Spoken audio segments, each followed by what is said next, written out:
We're learning more about how woke insanity cost Kamala the election. And it turns out there's a predictably dumb reason why VP Harris didn't go on Joe Rogan. Her whiny progressive staffers shot it down. A Harris aide explains how, quote, there was a backlash with some of our progressive staff that didn't want her to be on it, and how there would be a backlash. Joe Rogan himself is weighing in on the interview that never was. I'll ask her a question, but I think they had requirements on things that she didn't want to talk about. She didn't want to talk about marijuana legalization, which I thought was hilarious. Why? Like, that's so... Because of her prosecuting record. Oh, well, I mean, that was her old job, though. Yeah. And, you know, she put a lot of people in jail for weed. And there's another huge mistake Harris made. Sunny Hostin is now blaming herself for asking the softball question that many say cost Kamala the election. I followed up because I was surprised at the answer. Look, I think it wasn't so much about the question, but it was really more about the answer. Not a thing comes to mind. Not a thing comes to mind. And that's why I followed up with, is there anything that you would do differently? And the reason I followed up is because, you know, that wasn't a gotcha question. That was a layup, really. It was an important question, and I think one she should have expected. Because that's what I thought. You know, it's not only a question, Jesse, that she should have expected. It's a question that she had been asked before. And, you know, she kept saying that she was bringing change, but she never quite explained the change. Sunny just called Kamala an idiot. That was a nice way of saying you're an idiot. She said it was a layup. She said she'd asked her that before. And who would have thought that Kamala ruined her campaign in the treacherous terrain of The View? No one would have thought that would have mucked her up. Now, the Rogan interview, I actually did research for the first time all week. #1 podcast for Black Americans, 80% male and 35% independent. All of those people she needed to win, and she didn't do it. And she was in Texas at the time. And then she wanted it edited. She wanted no cannabis questions, and she only wanted to do it for an hour. Now, she had presented herself as the boss, this queen bee, this tough prosecutor who was going to kick down doors. She was a scaredy cat. She was hemming and hawing. She was nail biting. She was afraid of not only her boss, she was afraid of people who worked for her. And imagine that. We were going to give this woman the nuclear football. And I'm not saying all women are indecisive. I would never say that. You wouldn't. But I know a lot of women on this table, they'll make a decision like that and go with it. Not afraid. And I'm not talking about Greg. You know, Dana, do you think she made the decision? Look, if I had a staff and they told me don't do it, the liberals, first of all, why did they cater to the liberals when they needed everybody else? That shows something. And didn't she know she was going to be the one in charge? Well, they catered to them from the beginning, which is how they ended up in this position in the first place after President Biden took office. If I were advising Kamala Harris, I probably would have told her not to do it as well, because it had so many risks for her, like talking, and that would end up in a bad place. And then after weeks of calling people misogynist and racist, now Sunny Hostin is like, yeah, she had some weaknesses.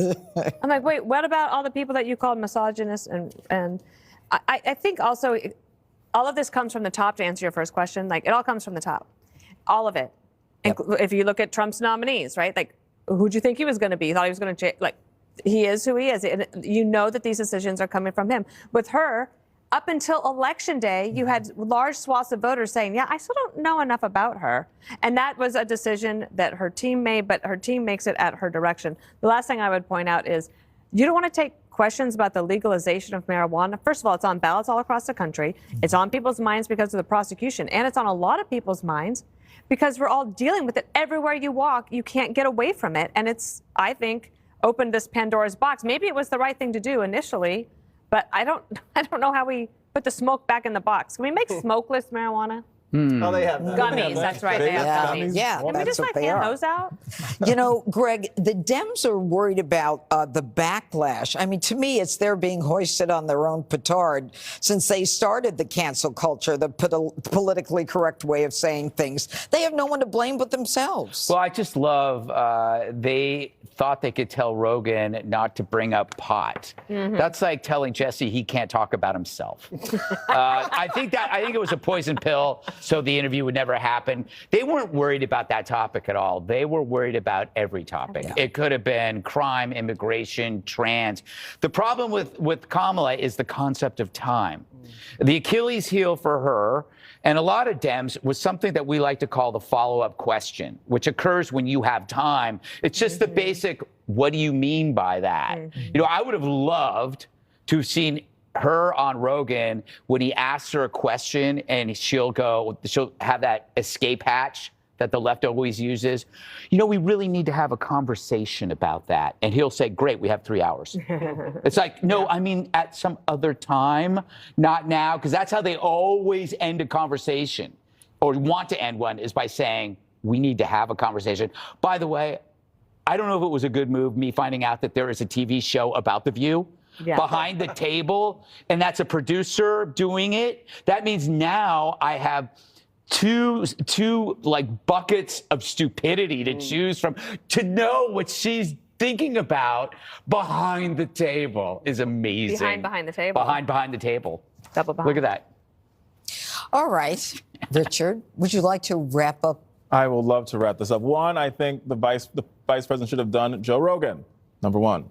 Number two, in my previous life, I did labor organizing back when there was a show called Justice with Judge Janine. And here's what I know to be true. Great show. Yeah, it was okay. Here's what I know to be true. First, you rally the troops. Then you recruit. And I don't think that she was run. I mean, if it was wokeness, then I don't think wokeness say we're going to run around the country with Liz Cheney. I don't think that's how you get there. I think the fact that Kamala Harris only shows up on MSNBC twice for the 13-week campaign, where I can't count how many times Donald Trump was on our. He called in, he phoned in, he texted, he tweeted. He was just always here. He might have had an office upstairs, how much he was here. And so the fact that we didn't see her go on Joanne Reid, which is where her audience is, her base is, to me says there was a problem in how this campaign was trying to think about how we want to talk to the American people. So while I think it's impossible in a 13-week presidential campaign, I blame the team around her for not really thinking about who are we going after, who's our audience, and how do we get them. Remember, you rally the troops first, then you recruit new troops. But if the troops inside aren't rallied, you have a problem. And if you look at the vote totals, you realize she got millions of votes less than Joe Biden, which says the team was not paying attention. Maybe we should ask for a refund on them. Good for you. All right. Up next, the liberal celebrity exodus begins. Eva Longoria is fleeing America after Trump's victory.